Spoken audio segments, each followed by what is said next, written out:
Your best your best match, how you played. I want to ask each one of you to give me that word, and you can start wherever. What do you got? Your best match. One word. Me? Yeah. It's about the consistent. Consistency. Okay. Fun. Okay. Free. That's a tough one. Nervous. What? Nervous in your best match. Yeah. He was nervous. Timeless. Wow. A tough match. What? Timeless. That should be a tough match. He says he felt timeless. Yeah. Yeah. Timeless. That's a great one. Everyone. What? That's everyone. That's all I got. I could go find some more if you like. No, that's fine. So, my background, grew up in Florida, had a good, successful junior career, won the state singles championship, had a good career at University of Pennsylvania, played #1 singles. But when I was a senior at Penn in a challenge match against a guy I must have played at least 10 times, I had an experience that changed my life. And it was a very deep zone experience. And, I was sort of in the middle of the food chain of national junior and national collegiate tennis. I'd go to the nationals every year, win a couple rounds, but that's about it. But for this one match, just one match, 1 hour match that changed my life, I experienced what these top guys experienced. And I always wonder, what are they experiencing that I'm not experiencing? And the overriding experience was freedom. I was absolutely free to do whatever I wanted to do whenever I wanted to do it. And it felt ridiculously simple. I mean, it was just so simple and easy. And I remember during the match, I was thinking, this is a gift from nature. This is a gift from a higher level of intelligence, because I knew this experience was going to change my life. And it did change my life. And I sat down after the match, which I won quite easily, and I couldn't move for 10 minutes. I was just dumbfounded with what just occurred. And finally, I had to get up, go to class or have lunch or whatever. And I was on it for 24/7. I had to understand what precipitated this. Why did I have this experience today and not the hundreds of matches that I had played previously in high school or college, or just regular sets with people? And after about the second or third day, and if someone really knew my game, they could describe what happened from a observational level. Stephen, I never saw you have such good footwork. Never saw you have such good racket preparation. Never saw you hit the ball so solidly with just a great follow through, balance, selection of shots, first serve percentage, very few unforced errors. But I knew that was just a surface level understanding of what I experienced. I wanted to know why I had that great footwork and great racket preparation. I knew I had it, but where did it come from? Where the heck did it come from? And after about 2 or 3 days, I woke up and I figured it out. And it was black and white. There was no gray area at all. I absolutely knew exactly why I had this experience. And it was very subtle. It had to be subtle, because if it wasn't subtle, I would just say, well, I just had a good day. But no, I had much more than a good day. And it took me a long time to figure out a program that actually works in all sports to set up the very subtle, we're talking, gentlemen, about a very subtle arena in the mind. We're not talking about a surface level of the mind. Now, from your own experience in meditating that the mind is like an ocean. You've got surface levels. You've got softer, quieter levels. And you know you played your best when the mind was quiet. Now, I only started this program in tennis, but then I realized that motion, fluid motion, is produced identically in every sport. So the body doesn't care whether you're hitting a forehand down the line or you're trying to throw a curveball. So let me explain what I discovered that second or third day. Is if you look at a tennis match, what do you see? You see someone hit a ball, and then another person hit a ball, then another person hit a ball. So you can describe tennis as a series of motions, a series of shots. But what else is going on? What else is going on? You hit a shot and you wait. Then the other person hits a shot and then they wait. And fascinatingly enough, if you switch your attention from the person who is hitting, which you wouldn't because that's what gives you enjoyment to watch the motion, to the person that is waiting, you're not following the ball, you're keeping your eyes on that person who just hit it.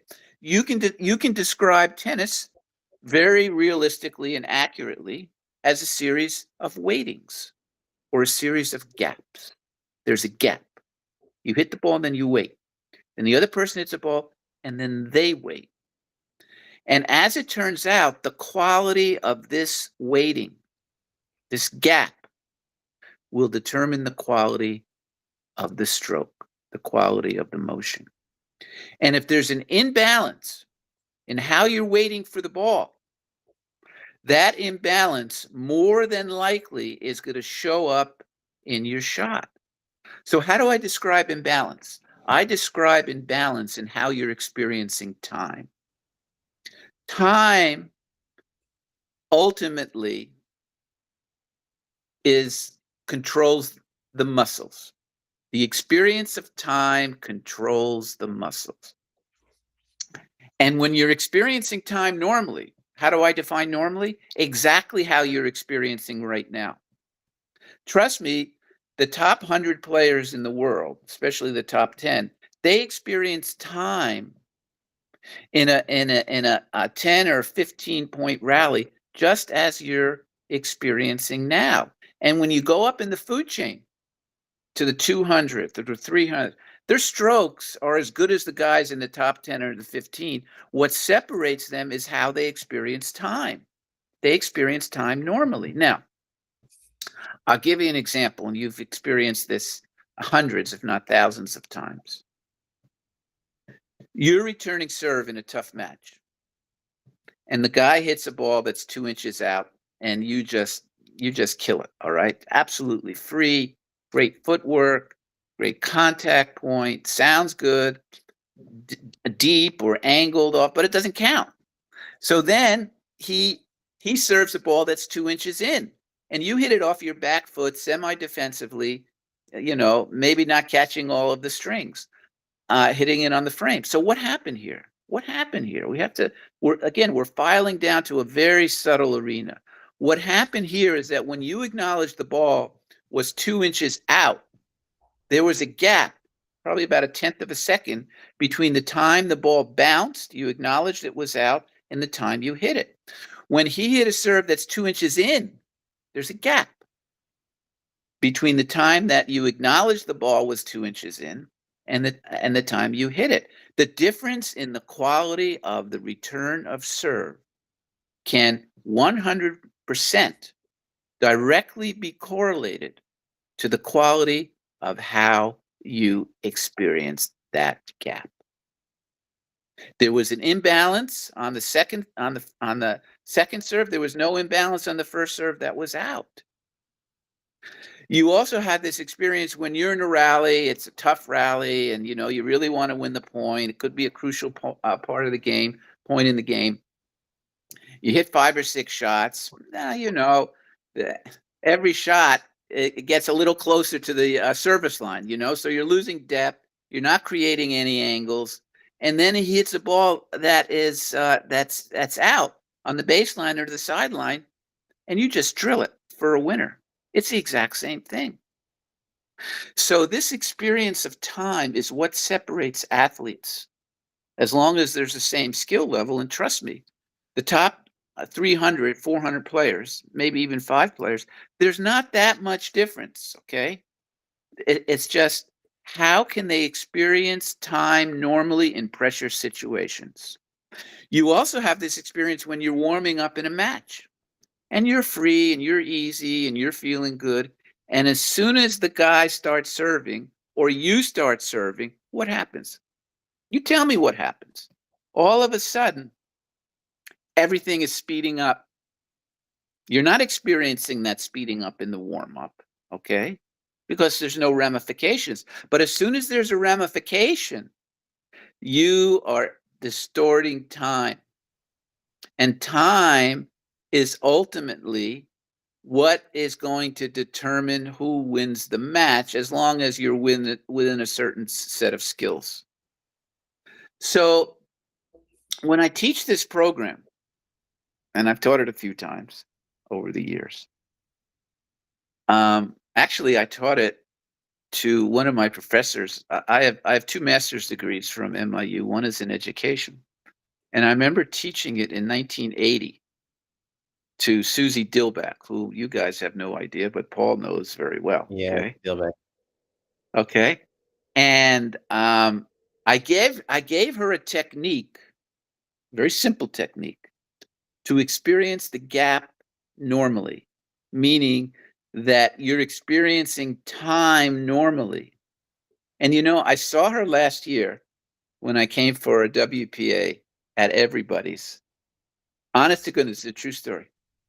Stephen, this is how many years? 1980, right? 45 years later, right? Steve and I still remember that experience of the gap. I said, really, Susie? Oh, yeah. She was a very avid tennis player. Because once you have that experience of freedom, this is not a good analogy. It is cocaine at that point. You cannot get enough. We'll erase that analogy, but you become addicted to it. Because guys, literally, really, you know that experience when you are free, and you know that experience when you are in prison. And you are just on the defensive all the time. You're a prisoner of that person on the other side of the court. Very little freedom. It's like on every shot, you're creating an umbilical cord to that person. An umbilical cord, like when you were force fed, okay, in your mommy's tummy. Oh, what's he doing now? What's he doing now? What's he doing now? And then when you've played your best, you know what happens to that person for the most part on the other side of the court? He becomes invisible.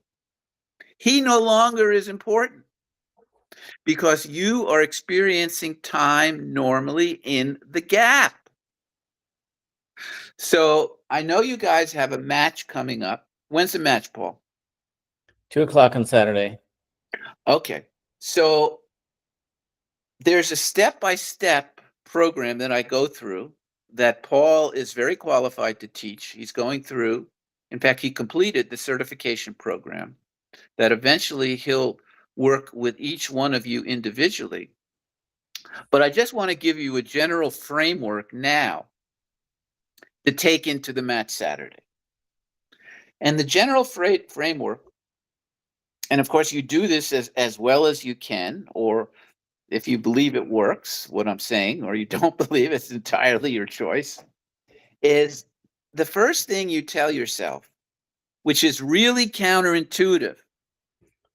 When someone hears this without going through the whole program, it doesn't make a lot of sense, is you are not playing against the other person. As soon as you feel that you are playing against the other person, what's he doing? What's he doing? What's my strategy here? What am I going to do here? You immediately create an umbilical cord to that person, and you no longer have your freedom. You are a victim of circumstances of what he's doing rather than being a liberator of yourself and making what you are doing the most important thing. So how do you do that? Okay. How do you do that? There has to be a switch in what your priorities are. And the pros do this automatically. Do they understand these dynamics? No. They don't understand it. But you don't have to understand it as long as you do it. And you see these rallies. I mean, I was watching the finals of Dallas. Shapovalov played. I can't remember who he played. Oh, Ruud. Ruud. Yeah. Played Ruud. Okay, which Ruud is top 5, top six in the world. And Shapovalov, unreached potential, underachieving, tremendous athlete, unbelievable strokes.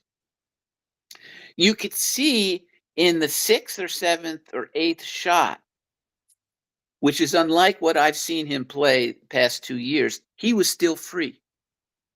He was still free. Now, how do you know he was still free? Because he was creating angles and he was hitting the ball deeper. Creating angles, because if you create that umbilical cord to that person and time is distorted, you cannot create angles. You're hitting the ball right back to him all the time. Am I right or wrong, Paul? It's like a magnet. And why do you want to hit the ball to him? The whole object of tennis is to hit the ball where the person is not, but you don't have a choice. You're a prisoner. Your muscles aren't loose. Your arm is not loose. Your hand is not loose. Your wrist is not loose. Your body is tight. How can you create angles? You can't. It's just by luck that you create them. So how to not create this? This should be your first. No, this should be your second priority. I'll tell you what your first priority should be. Is that you want to switch your understanding of tennis from a series of shots to a series of gaps. This is a big switch. Now, it's the same situation on the tennis court. You're hitting a ball, they're hitting a ball, but you're switching where your attention is. Attention is very powerful. So if your attention is always on tennis is a series of motions. Oh, I'm hitting a ball. He's hitting a ball. I'm hitting a ball. Eventually, you'll become a prisoner. You'll become a prisoner out there. You'll be hitting off your back foot. You will not be consistent. You will not find the center of the racket face. Your balance will be off. Your shot selection, as you go deep in a rally, it's going to get shorter and shorter, closer to the service line than the baseline. So when you make that switch, which is a big switch, but it's the same situation, it's just where your priorities are, where your intentions are.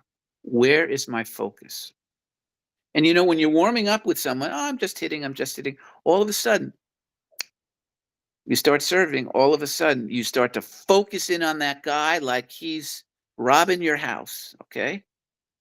Am I right or wrong, Paul? Oh, yeah. Laser focus. Laser focus. You become a prisoner. Congratulations. How do you like being in prison? Okay.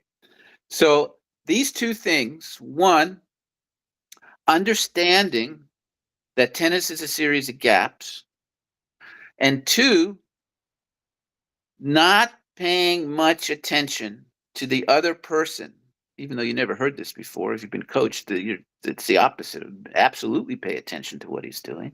Okay. Is that going to give you freedom? You free when you do that? No. And do not create the umbilical cord. All right. That's a lot of talking. Let me take some questions if you guys have any. So how would you describe what you do during that gap? Nothing.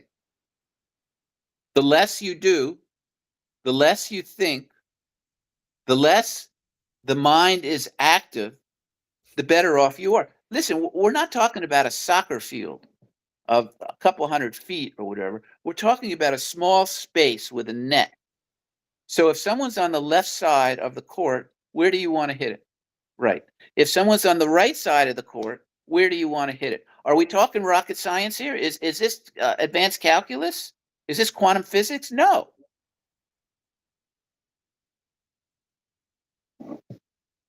I hear you. What? Just took quantum physics. You won't need it for this. He just took quantum physics. You won't need it for this. If they're on the left, hit right. If they're on the right, hit left. I've experienced that. That's exactly what Steve does.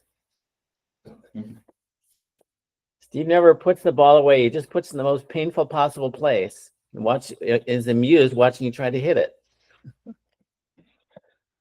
Good. Any other questions, anybody? I have a question. How long have you been playing and practicing before you got freedom? What's the question? How long you been playing, practicing before you found this freedom? Yeah. All of you guys can have this freedom right now, to a certain degree. You wouldn't be on a tennis team if you weren't. Because essentially, what am I talking about? What am I asking you to do? Am I asking you to do something? Now, something takes practice. No, I'm asking you to do nothing. Almost nothing. So what the program does, it takes away all these unnecessary levels. Now, always correct me if I'm wrong, okay? I don't mind being corrected. Do you have more freedom in the warm-up or more freedom in the game? The warm up. Warm up for sure. So it's available. What if you could take the freedom that you experienced in the warm-up and take it into the game? Do you think you'd be a happy camper at the end of the day? Yeah. So what I'm doing is I'm explaining in greater detail, excuse me, the dynamics of what happens in the warm-up that doesn't happen in the game. I like that. Do you want to talk about the prefrontal cortex and all that? Or you have time? We only got about 7 minutes, but Yeah. Okay. So in order to create a motion, any motion, whether it's walking across the street or it's hitting a forehand down the line, you have to create a signal, an intention in the brain physiology, or the racket's not going to move. The feet won't move. So there are two parts of the brain that are interesting in producing motion. One is the prefrontal cortex, which is the front of the frontal part of the brain, which oversees all aspects of what's going on in the brain. That's why it's called the CEO of the brain. And one day, hopefully, if you're lucky, you'll take a course with Fred Travis, because he's absolutely one of the most brilliant EEG men in the world with relationship to consciousness and sports, we can say. And the other part of the brain is the motor system. Now, in the warm-up, where there's no ramifications, it doesn't matter. You hit the ball in, you hit it out, and this is happening in microseconds. During this 1 second it takes to hit a forehand down the line or a backhand or whatever, that signal bypasses the prefrontal cortex, which is it's also the intellect, goes right to the motor system, and it's the motor system which communicates with the body to produce motion. The problem occurs as soon as you start saying 15 love or 30 love or 3-1 or tiebreaker, is too often the prefrontal cortex or the intellect goes online. It goes online. And again, this is happening in microseconds. Then it delays the signal moving to the motor system. And then in the middle of the motion, as you're taking the racket back or as you're moving it forward or wherever, the body is looking for direction from the mind, because that's what do you think the body gets the direction? Do you think it gets the direction from the arm, okay, or the hands or the feet? No. And there's too many processes going on because that signal was delayed. And that's when the bulkier core level of the muscles dominate. Timing is off, racket preparation is off, footwork is off. You know, I always love it when these announcers say, oh, he's not moving. He needs to move his feet more, okay? Well, of course you have to move your feet. The question is not that they're not moving their feet more or they're not getting the racket back in time. The question is why? Do they have to be reminded of that? You have to remind yourself to drive on the right side of the road? No, the PFC is going online. They're trying to micromanage. Time is being experienced as distorted. everything's moving quick. So obviously what you want to do is you want to keep the PFC out of the equation. The PFC is great when you're trying to explain special relativity, okay? It is not great when you're trying to produce emotion. Now, all the tennis instructors and all the instruction you ever received, or you probably are going on those YouTube videos like everybody else, okay? And what they're doing is, in blunt words, they're screwing you up, because they are essentially setting up the conditions where the PFC goes online, and you want to experience the opposite. You want to experience when the PFC goes offline, because this is what happens in the warm-up. The PFC is offline. As soon as someone says 30 love, PFC is online. Good luck.